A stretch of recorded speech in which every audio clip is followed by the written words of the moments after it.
Hey, what you say? That's your boy, a friend Tinoco, coming your way from the southern end of North Memphis along the Valentine Evergreen Trail slash bike path, formerly the rail spur that headed out from the Sears Logistics Center back in the days of thick paper catalogs. I guess spur leading out from the logistics center out to where it would meet up with the Illinois Central Railroad. So I guess they would ship stuff down from Chicago through here across this rail spur right in front of me towards the logistics center, which is about not even a half mile from where I'm sitting. Oh, I'm sitting on this bench which doubles as a xylophone. How about that, huh? How's that for artsy fartsy for you? I want to talk about, of course, Mexico, and the reason why, of course, is current and important is because of the the fallout from the interdiction of El Mencho, the head of the Jalisco New Generation cartel, and the reporting on the fallout. First of all, this is all within a backdrop of something which I've commented on recently, which is the fact that there is a smear campaign, a purposeful, directed, and sincere smear campaign against Mexico from the U.S. The current special interests that govern the United States, on balance, want Americans to have a negative impact on Mexico, opinion on Mexico, and to attribute the problems of the United States to Mexico. And this affords the deep state, which controls our domestic and foreign policy, a lot of operational flexibility to do stuff domestically and outside of the United States, which is against the interests of most U.S. Americans. I will speak to some aspects of that on another video, but I want to tell you, first of all, life in Puerto Vallarta, life in Guadalajara right now, as I speak, from people who are talking about, speaking from Mexico, whether they be tourists, whether they be digital nomads, retirees, Mexican Americans like myself that straddle the border, or Mexicans which have active travel within between the U.S. and Mexico. Well, they all show the same thing, that the security forces and the Army, the Navy, and the National Guard are all like they have it under control and life is back to normal. Well, you wouldn't know it. But there are people, a lot of people are commenting on Mexico these days because of these events and the very real measures like carjacking and setting cars on fire and buses on fire by the members of the Jalisco cartel in order to basically roadblock the incoming security forces. This is their method of roadblocking, right? Now, so these people who are heavy negative and exclusively negative speak with authority. They speak they speak eloquently, and they speak erroneously. And they speak with because it's what people want to hear, because it jives with what they've already believed to be true by hearing these same news sources. People live normal lives again in southwestern Mexico.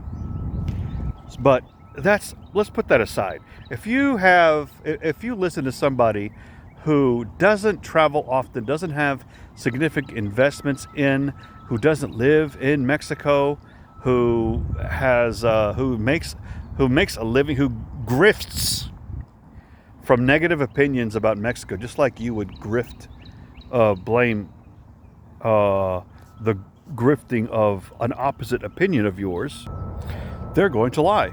They're going to lie about many things. They're going to speak half-truths and lie. Let's address some of the related half-truths and lies. First of all, the Mexican government is controlled by the cartels. False. Like 90% false. Number two, the cartel owns a lot of territory in Mexico. Controls a lot of territory in Mexico. I would give that a 20% true, 80% false. Probably less now. Third of all, Mexico is unsafe for Americans to be in. Okay, first of all, let's address the third one. Mexico is unsafe to be in. There's a reason why we hear this ruse, and a lot of it has to do with U.S. special interests. But business interests, financial interests. But I will also tell you that the evidence flies in the face of this. That would not be true if Mexico were the leading destination for undocumented Americans moving abroad, for documented Americans living abroad, whether that be for the purposes of retiring, whether it be for the purpose of just getting away from the United States for a while, whether it be for the purpose of digital nomadness, whether it be for the purpose of escaping some situation like a baby mama or child support or whatever, or just extended tourism. There are more people of American nationality in Mexico living in, a lot of them without speaking Spanish. Large communities of Americans. Some of the most ostensibly dangerous states in Mexico have the largest communities. Guanajuato has San Miguel, right? Jalisco has Puerto Vallarta. So, I mean, the largest communities of what they call themselves as expats, what should be known as emigrants, emigrants, of the United States to Mexico, are in the states that the State Department has painted in red, right? Second of all, Mexico controls territory. I mean, the cartels control territory in Mexico. Yeah, they control some, but that is not because of the fact that, that's because they have some high level collusion with state governments or something like that. That's because of the fact that that's a local thing. Local communities have a lot of empathy towards the cartels, and this goes back to when Mexico was recently, as in 10 years ago or so, a narco state. Proof of the matter is, I will assert, Mexico was a narco state because the former governing regime of the National Action Party, the PAN, has their security secretary in jail in Brooklyn for the southern district of New York, to the federal jail. Absolutely, so. Some parts, even mamas will defend their sons that are in the cartel and support them and not dissuade them to not encourage them to get out of that life. But that is seen as, in some little towns up in the Sierra, it's legitimate to go and blackmail the local avocado farmer for his for protection money and such. So, but if you want to say, but I return often to a part of Mexico that my parents were born and grew up in, that is remote to the influence of large organized crime syndicates. And you cannot perceive the presence of these syndicates in your daily life. They are so far underground, to the extent that it exists. Third of all, the Mexican government is controlled by the cartel. Now that is way, way, way false, except for what is being revealed in in some of the documents that the Mexican Army themselves, Secretary of National Defense, National Mexican government, is discovering to show a lot of people that are on El Mencho's contact list and payroll, right? So this is like the Mexican Mencho list rather than the E list that is very prominent in the United States. But, these people don't have the backing of U.S. special interest directly. So they are acceptable losses, and they will be put in jail, as they are discovered through all the records that were in El Mencho's cabin where he was caught with a little paramour. So yeah, there are a lot of people whose heads are going to roll, probably even within the governing party, but that's fine. You're guilty, you go to jail, even though it'd be a Mexican jail, right? Okay, so that brings me to the to state on the third point: is Mexico's government controlled by the cartels? That is, except maybe for the case of Jalisco itself, and and to lesser extent other state governments. Okay, a few of them, very few of them. The federal government, the national government, ever since the prior administration, has been going hard on doing things to eradicate from the root, the progress of organized crime as in economic reforms. Mexico's minimum wage has been raised to more than double from where it was 7 years ago. The work week is now going to come down because of something that passed unanimously in the Mexican Senate.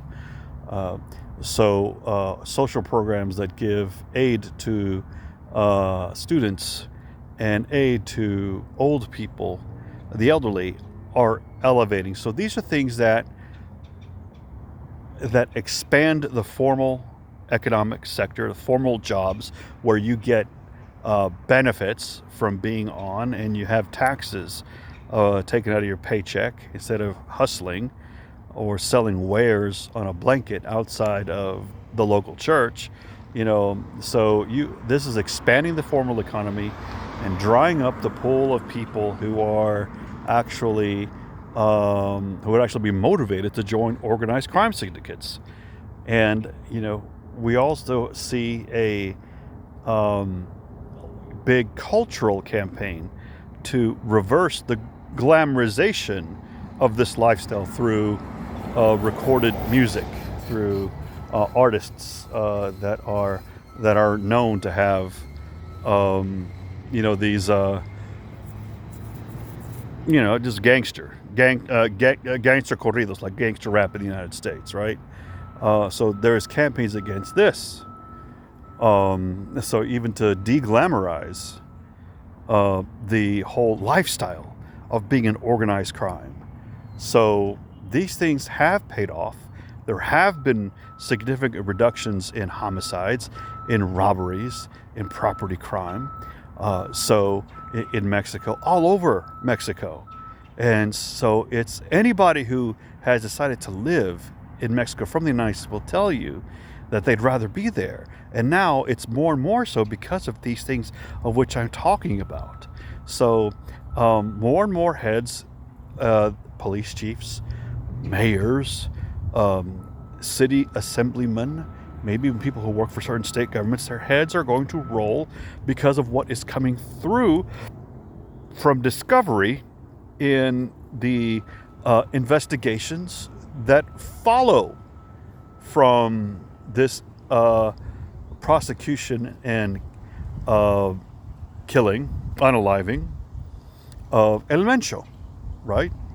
So there is going to be less and less to complain about and less to point to. But there is a lot to unpack there. But I will just unpack those three. I just sought to say, Mexico is not generally unsafe for U.S. tourists, retirees, and such. Mexico is not under control by the organized crime syndicates. And also, they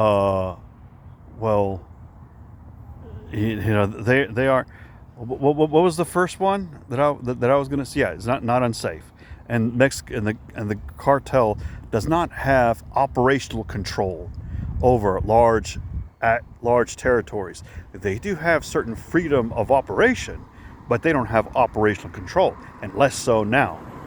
And the freedom of operation comes because of collaboration with local police, for example, specific local police departments and specific communities that have become empathetic towards that life. Anyway, so things are going in the right direction there. I would encourage you, first of all, in your bucket list, go to Mexico City. Go to Mexico City and visit the Museum of Anthropology and visit any number of things. If you will see the first of all, it's like seeing the Mona Lisa. You will see the Aztec calendar up there, like it's larger than life. It's larger than the bedroom that you probably sleep in tonight. So anyway, that's my assignment for you. This is your boy Friend Tinoco talking at you from the southern edge of North Memphis and telling you what you need to know, not just what you want to hear. Talk to you later. Hasta luego.